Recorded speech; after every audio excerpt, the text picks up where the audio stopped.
Thank you for tuning in to the Clay Edwards Show here on the Save Jackson YouTube channel. We got a big update to a story that we've been covering the last few months or last month or so, however long it's been, concerning the Belhaven man, Dau Mabil. I've continuously said his last name wrong. I'm sure I still am. It looks like it's Mabel, but I think it's pronounced Mabil. Dau Mabil. His body was found in the Pearl River down a couple counties south of Hines. Been a lot of controversy and conspiracy theories about how he may have ended up there. Was it murder? Was it accidental drowning? Was it an overdose? What happened? How did Dow end up in the river? And it looks like we got a little bit more clarity as to what could have possibly happened. And in my opinion, I think it clears his wife of any wrongdoing and she can get kind of on with her life without having to worry about criminal charges. Of course, I'm not a lawyer nor a cop, so I don't know. But I think this makes more sense than anything else that we've talked about. And I'm making this video too, A, because it's a big story, and B, because just like I said yesterday with that Cock of the Walk video I made about them reopening, I think it's as important to cover these type updates as it is to cover the initial juicy story. It's been one of my angst with media for a while now. It's one of the reasons I started this page. Obviously, I'm not talking about WLBT here. They have covered every bit of this story with the same vigor and zest as they did the original. So figure we would use them as our source here. Here's the story. The autopsy has come in. A Belhaven man who was found dead in the Pearl River back in April died of drowning, according to state medical examiner's office. On Friday, the examiner released findings from the postmortem exam performed on Dau Mabil. Mabil went missing back in March and was found dead face down in the Pearl River the following month.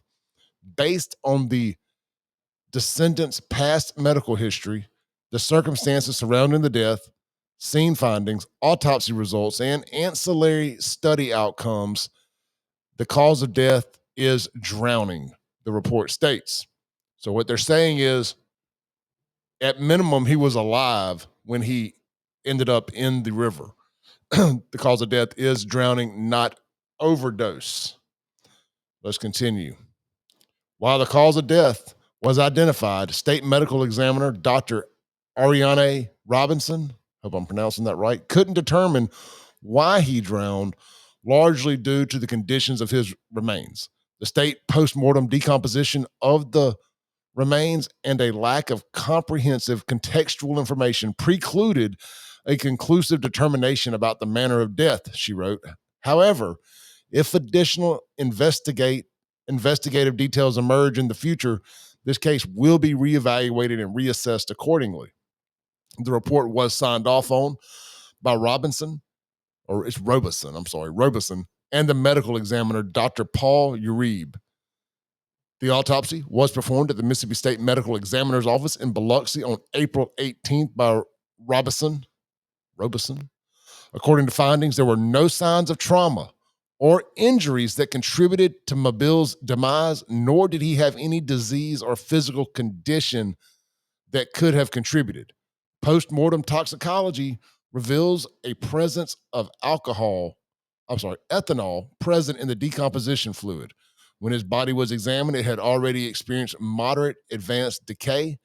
That's important because when you drink, the alcohol in the beer or liquor comes out as ethanol.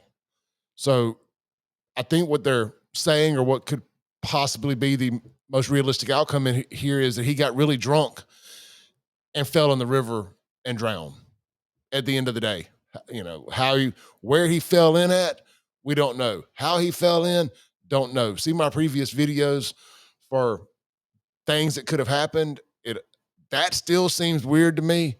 Just knowing the Pearl River like I do, you would almost have to be trying to walk along the top of the bridge on a guardrail like it's a trapeze wire, but whatever. Continuing on. Mabil was last seen alive on March 25th when he left his home to take a walk.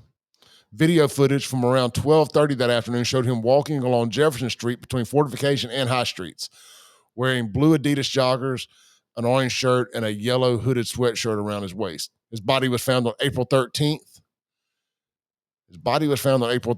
On April 18th, Lawrence County Sheriff Ryan Everett confirmed the remains were Mabil. So I think that's all of it there. I'm not going to read the whole report there, but you can go find that at WLBT.com. Just a bunch of ads down there.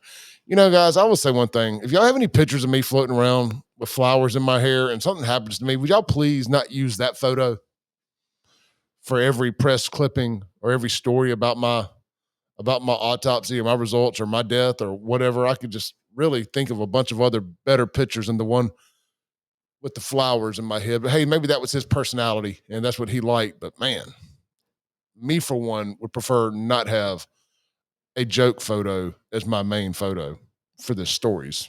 There's plenty of ones with me wearing stuff like this. Even I'd like to sell some shirts even in my absence from this earth. Anyway, trying to make it funny. It's okay to laugh sometimes. It's okay to laugh.